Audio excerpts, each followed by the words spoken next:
Finally po, after so many kilometers that we have walked, kasi kinagawa yung daan doon, malapit na kami. Ayan na, natatanaw ko na yung kabilang village. Ayan. Narinig niyo yung hingal ko? Sorry naman.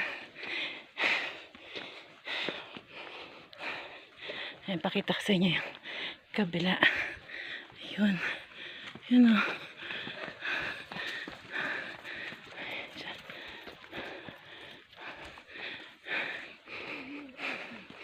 Ayan. Ayan na. Nandiyan na yung mga kasama ko.